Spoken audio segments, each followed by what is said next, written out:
Assalamualaikum warahmatullahi wabarakatuh. Yang terhormat Bapak Dr. Haji Khairul Anwar SAG MPD, dosen pengampu mata kuliah Peradaban Islam.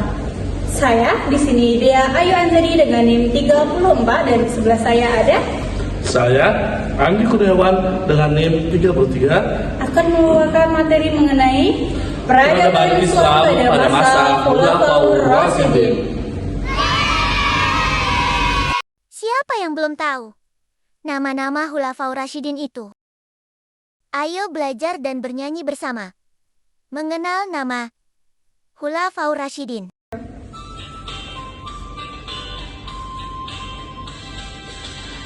Ada 4 khalifah sahabat Rasulullah. Yang pertama adalah Abu Bakar As-Siddiq, 2 Umar bin Khattab, 3 Utsman bin Affan, yang keempat Ali bin Abi Thalib.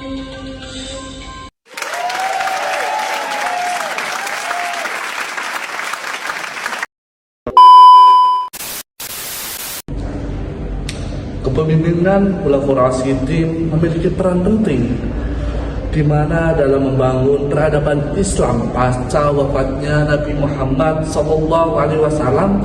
Para khalifah pertama yaitu ada Abu Bakar As-Siddiq, Umar bin Khattab, Utsman bin Affan, dan Ali bin Abi Thalib memimpin umat Islam berdasarkan prinsip musyawarah yang sesuai dengan ajaran Al-Quran masing-masing. Khalifah berkontribusi penuh dalam menjaga stabilitas umat, memperluas wilayah kekuasaan, kemudian serta memulai kodifikasi Al-Quran.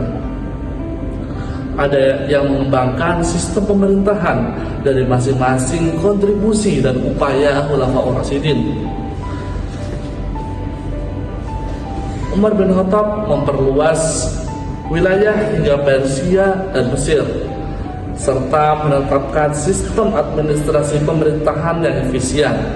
Utsman bin Affan yaitu menyelesaikan kodifikasi Al-Quran dalam mushaf standar dan memperkuat infrastruktur negara. Dan kemudian Ali bin Abi Thalib mereformasi pemerintahan dan mengembangkan ilmu tata bahasa Arab. Kontribusi inilah dari keempat khalifah yang membangun fondasi bagi kemajuan Islam dalam bidang keagamaan, sosial, budaya, dan politik. Pemimpin yang dicintai oleh orang-orang yang dipimpinnya adalah pemimpin yang pikirannya selalu didukung, perintahnya selalu ditaati, dan rakyat yang membelanya tanpa diminta terlebih dahulu. Itulah yang disebut dengan pemimpin yang sukses. Figur kepemimpinannya yang mendekati penjelasan tersebut adalah Rasulullah SAW beserta para sahabatnya, yaitu Khulafaur Rasyidin. Wafatnya Nabi Muhammad SAW sebagai pemimpin tentunya menimbulkan polemik dan masalah-masalah tertentu di mana problem tersebut bisa saja membuat umat Islam pada saat itu terpecah belah. Ketika Nabi Muhammad SAW wafat, beliau tidak meninggalkan wasiat kepada seorang pun. Akibatnya terjadi perselisihan. Masing-masing kelompok mengajukan wakilnya untuk dijadikan sebagai penerus serta pengganti Nabi Muhammad untuk memimpin umat. Akhirnya muncullah Khulafaur Rasyidin yang terdiri dari Abu Bakar As-Siddiq, Umar bin Khattab, Ali bin Abi Thalib, dan Utsman bin Affan yang memimpin secara bergantian. Masa dan upaya Khulafaur Rasyidin. Yang pertama ada Abu Bakar As-Siddiq. Masa kepemimpinan Abu Bakar As-Siddiq difokuskan pada upaya menjaga stabilitas dan keutuhan umat Islam. Ia menghadapi berbagai tantangan seperti gerakan pemurtadan, munculnya nabi palsu, dan penolakan zakat yang mengancam persatuan umat. Melalui perang Riddah, Abu Bakar berhasil mengatasi krisis tersebut. Selain itu, ia memprakarsai pengumpulan Al-Quran sebagai langkah strategis dalam menjaga kemurnian ajaran Islam. Kedua, ada Umar bin Khattab. Pada masa Umar bin Khattab, peradaban Islam mengalami perkembangan pesat melalui ekspansi wilayah hingga Persia, Mesir, dan Syam. Ia juga melakukan reformasi besar dalam sistem pemerintahan dengan membentuk administrasi negara yang terorganisir, termasuk pembagian wilayah dan pendirian Baitul Mal. Penetapan kalender Hijriah menjadi salah satu kontribusi penting dalam membangun identitas peradaban Islam. Yang ketiga, ada Utsman bin Affan. Pada masa Utsman bin Affan memberikan kontribusi besar dalam menjaga kesatuan umat melalui standarisasi mushaf Al-Quran.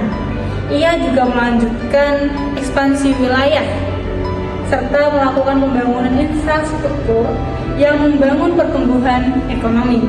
Upaya ini menunjukkan bahwa peradaban Islam berkembang secara menyeluruh, baik dalam aspek spiritual maupun material. Selanjutnya yang keempat, ada Ali bin Abi Thalib. Masa kepemimpinan Ali bin Abi Thalib diwarnai dengan konflik internal. Namun, ia tetap berupaya melakukan reformasi pemerintahan dan penataan keuangan negara. Selain itu, Ali bin Abi Thalib berkontribusi dalam pengembangan ilmu pengetahuan, khususnya ilmu nahwu, yang menjadi dasar penting dalam memahami Al-Quran. Hal ini menunjukkan bahwa perkembangan peradaban tetap berlangsung meskipun dalam situasi krisis. Kemudian ada kehidupan setelah Khulafaur Rasyidin. Mari kita usut tuntas pola pemerintahan baru atau disebut dengan monarki, yaitu setelah wafatnya Ali bin Abi Thalib radhiyallahu an, kepemimpinan diserahkan kepada Muawiyah bin Abi Sufyan yang kemudian mengubah sistem pemilihan khalifah menjadi dinasti atau kerajaan. Kemudian ada perbedaan gaya pemimpin.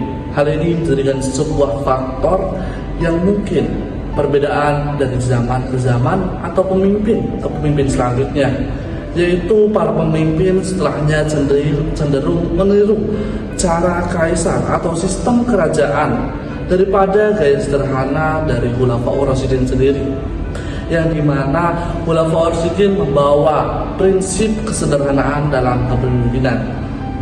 Kemudian dengan membangun istana dan pengawalan khusus sehingga membatasi hubungan penguasa dengan rakyat setempat.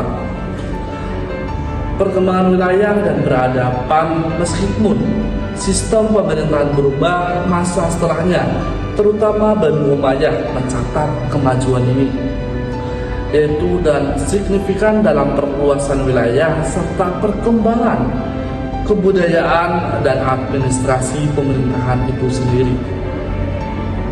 Stabilitas politik. Gejolak politik pada masa Khulafaur Rasyidin, yaitu setelah konflik internal atau fitnah kubra dari perang saudara yang mengakhiri era Rasyidin. Masa setelahnya yaitu dinasti. Kemudian berusaha membawa stabilitas meskipun diwarnai dengan perubahan sistem dari musyawarah menjadi suksesi keluarga. Islam pada masa Khulafaur Rasyidin mengalami kemajuan yang sangat pesat. Dari segi antropologi, para Khulafaur Rasyidin juga bisa memasukkan budaya bangsa luar Arab ke bangsa Arab dengan prinsip tidak ada pertentangan dan perbedaan antar mereka.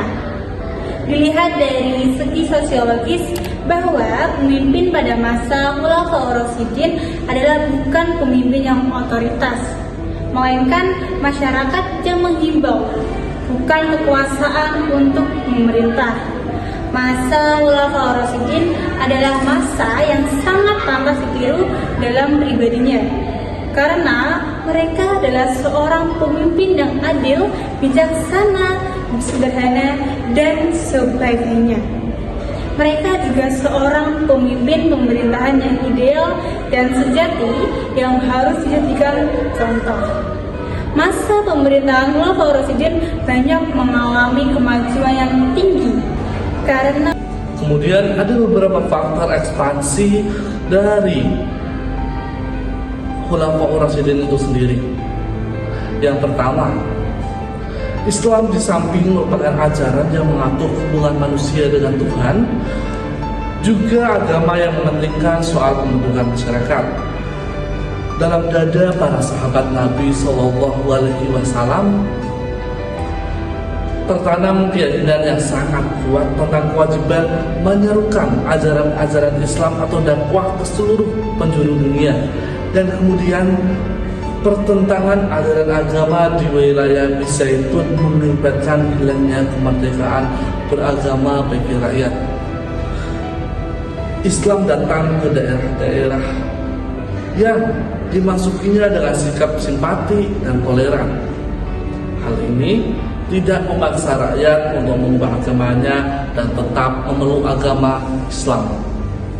Bangsa Sami di Syria dan Palestina dan bangsa Handi di Mesir memandang bangsa Arab lebih dekat daripada bangsa Eropa Bizantium yang memerintah mereka. Mesir dan Syria dan Irak adalah daerah-daerah yang kaya. Hal ini termasuk kekayaan inti membantu penguasa Islam untuk membiayai ekspansi ke daerah yang lebih jauh lagi. Kesimpulannya, tentang materi yang kita sampaikan, yaitu peradaban Islam pada masa Khulafaur Rasyidin merupakan fondasi penting dalam sejarah Islam. Kepemimpinan yang berlandaskan musyawarah, keadilan, dan nilai-nilai agama yang berhasil menciptakan stabilitas serta perkembangan dalam berbagai bidang.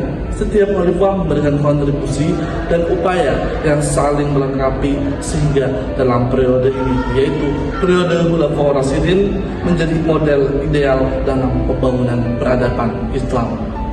Terima kasih. sekian pemaparan dari kelompok kami mengenai peradaban Islam pada masa Khulafaur Rasyidin. Sekian, terima kasih. Wassalamualaikum warahmatullahi wabarakatuh.